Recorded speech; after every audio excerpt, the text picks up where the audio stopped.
Good afternoon, everyone. For those of you who don't know who I am, my name is Evan Geyer. Today, I'm going to talk about why minimal political talk. Why minimal political talk. And at the end of this, I will talk about what I would have put in the election voters pamphlet if I was up for election. I'm not up for election this cycle. However, I will talk about what I would have put in the voters pamphlet if I was up for election. So, why minimal political talk? Well, it kind of boils down to this, and you can use whatever words you would like to use. However, it could be three pronged. I'll use red, Democratic, and party for this example. We're putting different policies for different economic days. Different economic policies, different social policies, different policies work for different times, for different days, for different um, to solve different problems. So that's why minimal political talk, because really there's different days for different ideas for different days. So red is delayed gratification, getting people to work by producing only what you need. You know, if you're only producing what you need and you're not producing things that are considered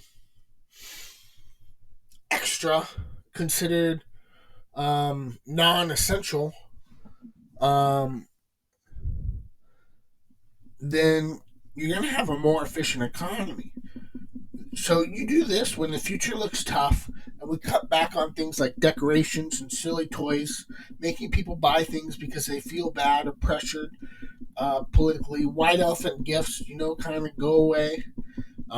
It turns into giving things that people need rather than little jokes, because it's a serious economic event. Um, so you do this through higher taxes on unnecessary items, like a sin tax. They've had the sin tax for a long time.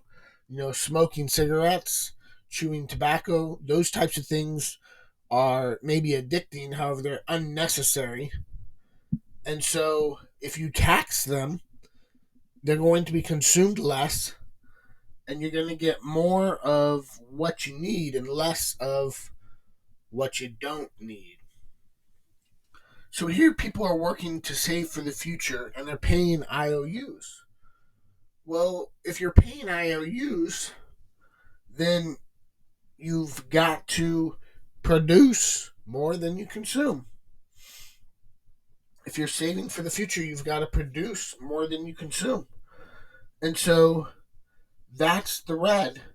You might tax little things that people don't need. You might source things in the U.S. And you're really grassroots mobilizing for a horrible economy, and you're trying to get out of it. So the second one was Democratic. We did red, now we're doing Democratic. Democratic is instant money gratification. The future is bright, and so people will move out of the way and stop working early rather than later, giving the younger generation an opportunity to produce. Whereas in the red phase, Social Security may be late in life, here Social Security is early in life. Healthcare has many loopholes to receive, and so spending is high. Here we're spending more than we're taking in because interest rates are expected to fall and inflation is low. That's the Democratic. You know, it's closer to what you might think of as socialism. However, it's not exactly socialism. And it's when the future is bright. The third one is we've got red, Democratic, and the third one is party. Party. Okay. Where people buy whatever, especially the wealthy, because everything is so cheap, forcing people to work. Corruption may be high here, so hopefully it produces opposites. People who have integrity, because they see the corruption and they want to rise the ranks and fix the problems. So they work hard because they see the problems that the party creates. People do as they choose because hard work and sacrifice need to be taught, and because problems create solutions. Here it is, a political movement for private sector to be working and producing and distributing the wealth from the wealthy to the working class without using taxes. However, minimum wages and incentives to spend and produce rather than incentives to save. This may have an effect resulting in technology upgrades. So you're essentially a movement to go spend. So instead of like the government could put a less tax or pay you to buy the newest CPU, because buying the newest CPU made in America might move us along in technology, and because they want to put people to work, and they're going to do it not through a wealth tax. They're going to do it through the wealthy spending money, and it's mobilization of the spending so that they get something. However, there's work to be done, and it's really, it creates inflation because we're buying more products. However, if you can increase productivity along with that inflation, it's progress. That's what the party is, and it's progress. This may have an effect resulting in technology upgrades or people having physical assets more so than paper assets. And that is the Red Democratic Party.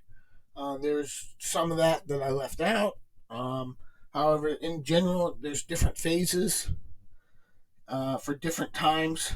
And I told you I would end with what I would put in a voter's pamphlet, what I would place in a voter's pamphlet if I was up for election this time.